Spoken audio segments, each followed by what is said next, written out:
एक गांव में एक व्यक्ति अपनी पत्नी और पुत्र के साथ रहता था। जहां वह और उसकी पत्नी नम्र स्वभाव के थे, वहीं उनका पुत्र बहुत गुस्सैल था। वह हर समय चिढ़ा हुआ रहता था और बात बात पर गुस्सा हो जाया करता था। गुस्सैल स्वभाव के कारण उसकी किसी से नहीं बनती थी। आए दिन उसका आस पड़ोस के लोगों से झगड़ा होता रहता था। उसे कोई पसंद नहीं करता था। उसके कोई दोस्त नहीं थे। माता पिता अपने पुत्र को लेकर चिंतित थे। वे चाहते थे कि उसके स्वभाव में परिवर्तन आ जाए, लेकिन लाख समझाने पर भी उसका गुस्सा जस का तस रहा। एक दिन गांव में एक सन्यासी का आगमन हुआ। वह विचित्र तरीकों से लोगों के जीवन में सकारात्मक परिवर्तन लाने के लिए लोकप्रिय थे। जब माता पिता ने उनके बारे में सुना तो अपने पुत्र को लेकर उनके पास पहुंचे और बोले, बाबा, ये हमारा पुत्र है। समस्या ये है कि इसे गुस्सा बहुत आता है। गुस्से पर इसका कोई नियंत्रण नहीं है। ये हर किसी से लड़ पड़ता है। हमारे समझाने का भी इस पर कोई असर नहीं होता। आप कुछ ऐसा करें कि ये गुस्सा करना छोड़ दे। सन्यासी ने कहा, ऐसा करो, आप अपने पुत्र को आज दिन भर के लिए मेरे पास छोड़ जाओ। माता पिता ने वैसा ही किया। वे अपने पुत्र को सन्यासी के पास छोड़कर घर चले गए।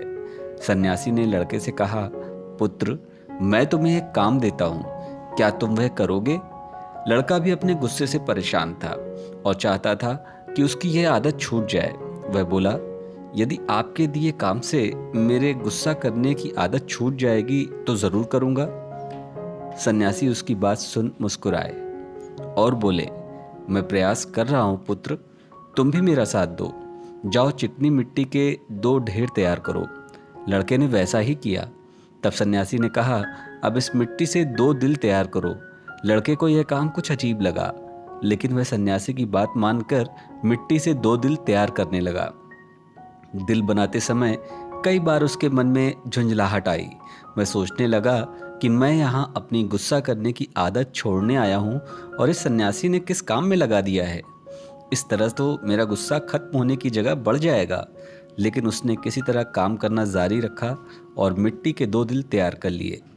वह उन 2 दिलों को लेकर सन्यासी के पास गया और बोला, बाबा, ये रहे मिट्टी के 2 दिल।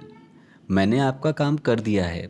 अब मैं जिस उद्देश्य के लिए मेरे माता पिता ने मुझे आपके पास भेजा है, उस पर आइए, उसके लिए कुछ कीजिए। सन्यासी बोला, मैं अच्छी तरह जानता हूँ पुत्र कि तुम यहाँ क्यों आए हो। पहले मेरा यह काम कर दो, फिर मैं तुम्हारे गुस्से के लिए कुछ करता हूँ। बताइए, अब क्या करना है? लड़का मन मारकर बोला, इस एक मिट्टी के दिल को लेकर कुम्हार के पास जाओ और उससे कहकर इसे भट्टी में अच्छी तरह तपाकर वापस ले आओ। लड़का कुम्हार से उस मिट्टी के दिल को तपाकर वापस सन्यासी के पास ले आया। तब सन्यासी ने उससे कहा, अब इस दिल में जो चाहे रंग भर दो। लड़के ने उस दिल को लाल रंग से रंग दिया। रंग चढ़ाने के बाद वह दिल बहुत सुंदर नजर आने लगा। लड़के ने जब अपने दिन भर की मेहनत से तैयार उस दिल को देखा तो बहुत खुश हुआ और सोचने लगा कि सन्यासी बाबा से कहकर मैं इसे अपने घर ले जाऊंगा और अपने कमरे में सजाऊंगा। वह खुशी खुशी सन्यासी के पास गया और वह दिल दिखाते हुए बोला, बाबा, देखिए, रंग भरने के बाद ये दिल कितना सुंदर दिखने लगा है। हाँ, ये बहुत सुंदर दिख रहा है। आखिर तुमने इतनी मेहनत से इसे तैयार किया है, लेकिन अब तुम्हें इस दिल पर हथौड़े से चोट करनी होगी। कहते हुए सन्यासी ने एक हथौड़ा लड़के के हाथ में पकड़ा दिया। अपनी दिन भर की मेहनत पर हथौड़ा चलाते हुए लड़के को बहुत गुस्सा आया, लेकिन किसी तरह अपने गुस्से को पीकर उसने उस दिल पर वार कर ही दिया। हथौड़े की चोट से वह दिल टूटकर बिखर गया। लड़के को बहुत दुख हुआ। वह बोला, बाबा, मेरे दिन भर की मेहनत बर्बाद हो गई। लेकिन सन्यासी ने उसकी बात पर ध्यान नहीं दिया और मिट्टी का बना दूसरा दिल उसे देते हुए कहा, अब इस दिल पर भी हथौड़े से वार करो। लड़के ने वैसा ही किया, लेकिन हथौड़े के वार से उस दिल पर हथौड़े का निशान उभर आया, लेकिन वह टूटा नहीं। लड़का आश्चर्यचकित होकर कभी उस दिल को तो कभी सन्यासी को देखने लगा। वह सोचने लगा कि मेरे माता पिता मुझे किसके पास लेकर आ गए। ये सन्यासी बाबा तो मुझे पागल लगते हैं।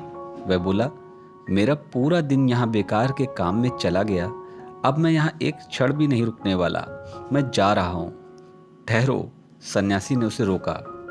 आज दिन भर तुमने जो काम किया उसका वास्तविक अर्थ तो समझते जाओ। लड़का ठिठक गया।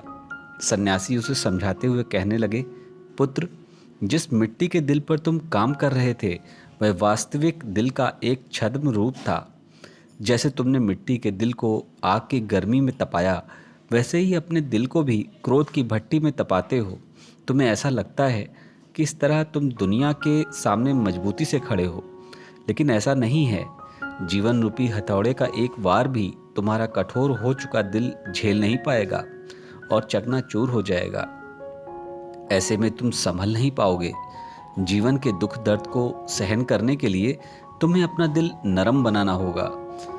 तब जब भी उस पर कोई दुख आएगा, उस पर कुछ समय के लिए असर ज़रूर होगा, लेकिन वह टूटेगा नहीं, बल्कि कुछ ही दिनों में संभल जाएगा। क्रोध जितना नुकसान दूसरों का करता है, उससे कहीं अधिक तुम्हारा स्वयं का करता है। इसलिए क्रोध करना छोड़ दो, अपने दिल में प्रेम और क्षमा को स्थान दो, उसे विनम्र बनाओ। लड़के की आंखें खुल चुकी थीं। उसे सन्यासी को वचन दिया कि वह अब से अपने क्रोध पर काबू रखेगा और अपना व्यवहार सुधारेगा।